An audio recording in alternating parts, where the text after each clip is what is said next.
From the Frontier Communications Studio, this is Tonight Live. Tonight Live begins now.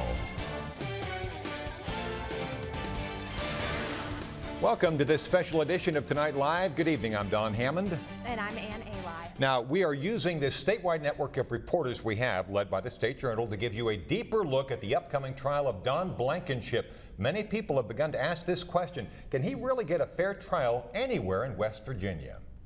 Now, in April 2010, an explosion at Upper Big Branch Mine killed 29 miners. It injured a dozen others. And now, in less than 2 months, the former CEO of Massey Energy, Don Blankenship, is scheduled to face the charges from a 41-page indictment. Everything from conspiring to sidestep health and safety regulations to misleading the government and investors. And prosecutors are showing a detailed series of memos and notes. They're hoping it paints a picture of a coal executive who put profit above miner safety. But Blankenship's legal team has its own arguments. They're saying the indictment includes excess information. They asked for judges in the Southern District of West Virginia to be disqualified from hearing the case, and they asked for the entire case to be dismissed. But the big motion they made that's still outstanding is a request for a change in venue. They want this trial to be in Baltimore or the Eastern Panhandle. And the Blankenship team says the jury pool in most of West Virginia has been tainted by ongoing media coverage, by statements from victims' families, and several investigations that faulted his Massey Coal Company.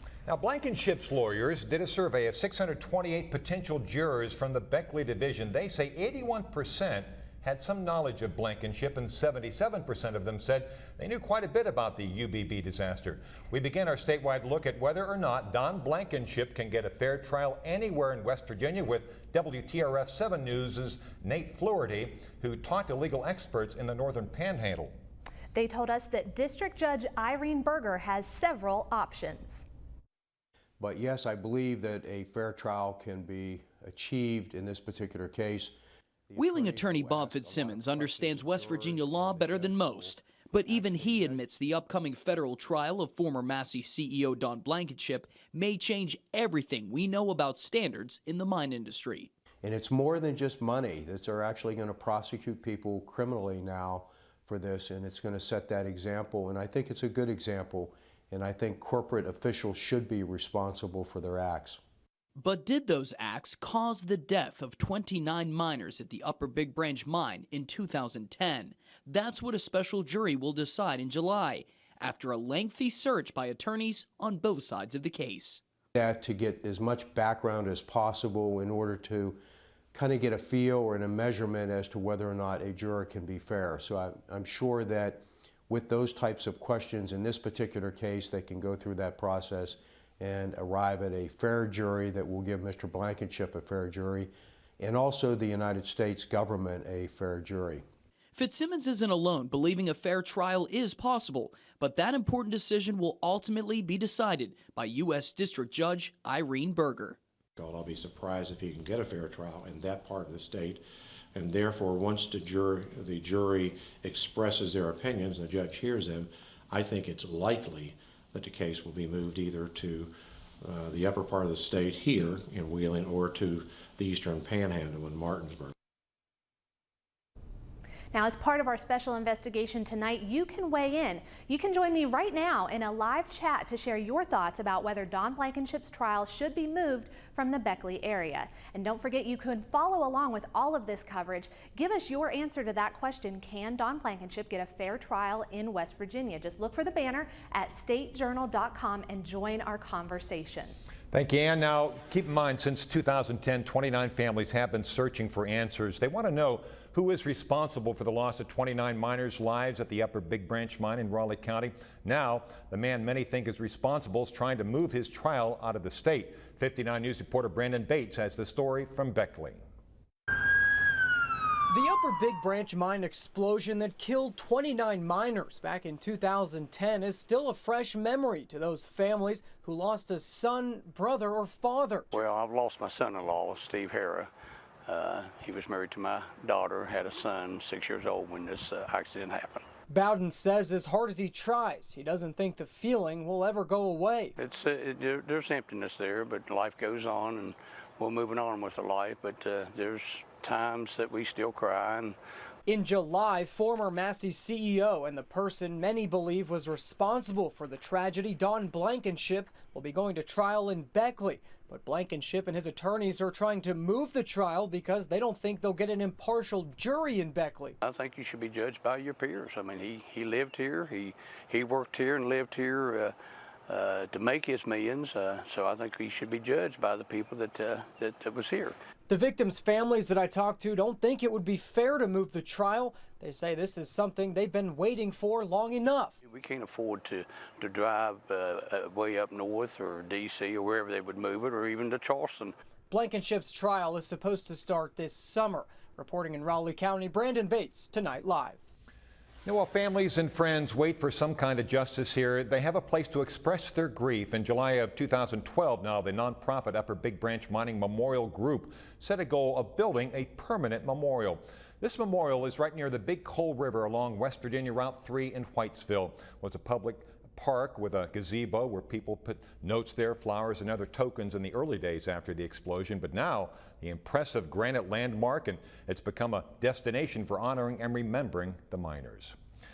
Also in the news, one law expert told us just because a case has gotten a lot of publicity does not mean potential jurors have potential prejudice too. WBOY 12 News anchor Gretchen Ross spoke with a WVU law professor who weighs in with his expert opinion. I think it's definitely possible that Mr. Blankenship can receive a fair trial in the Beckley Division of the United States District Court, the Southern District of West Virginia.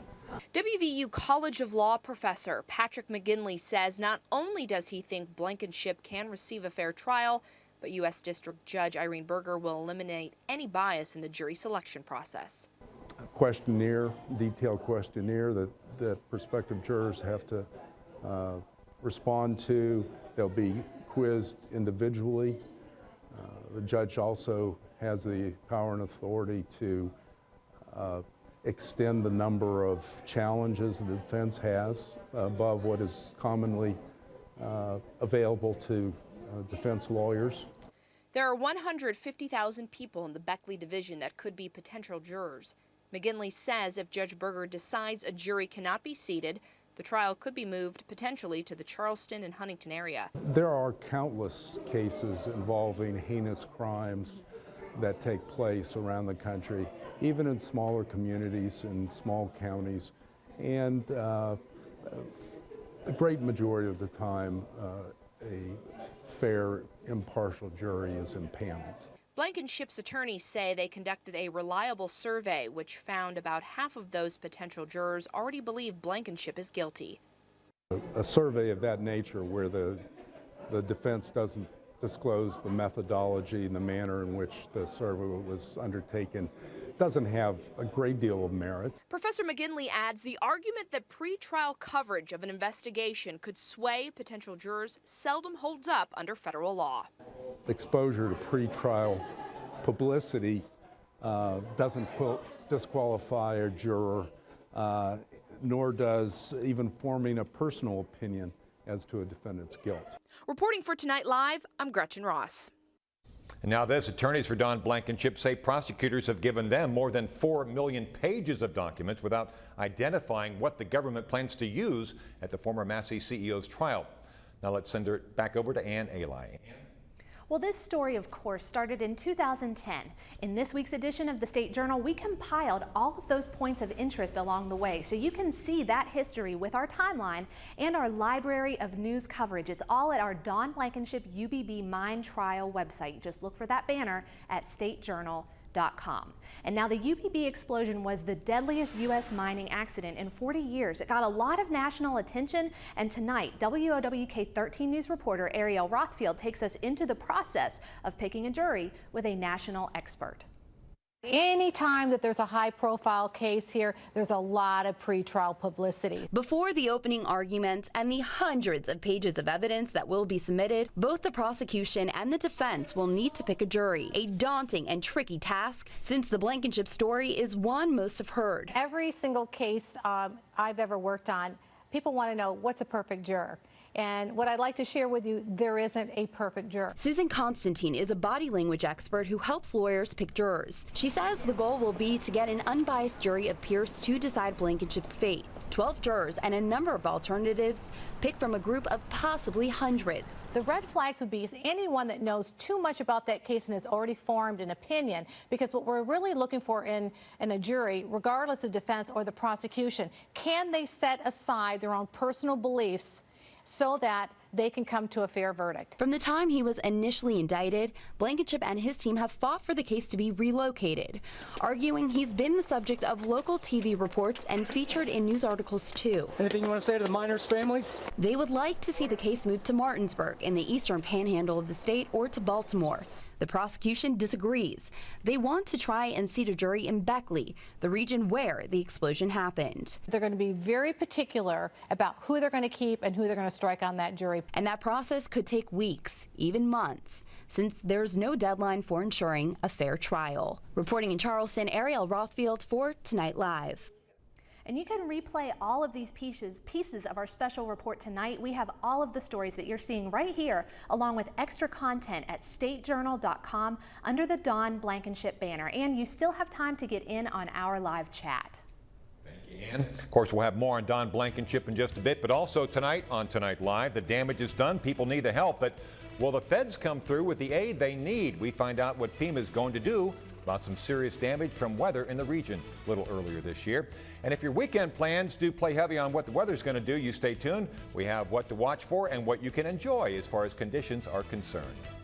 Now a reminder, you can catch this week's edition of the State Journal's Decision Makers Sunday, 8 a.m. You can also watch segments online at the website, statejournal.com. You stay tuned.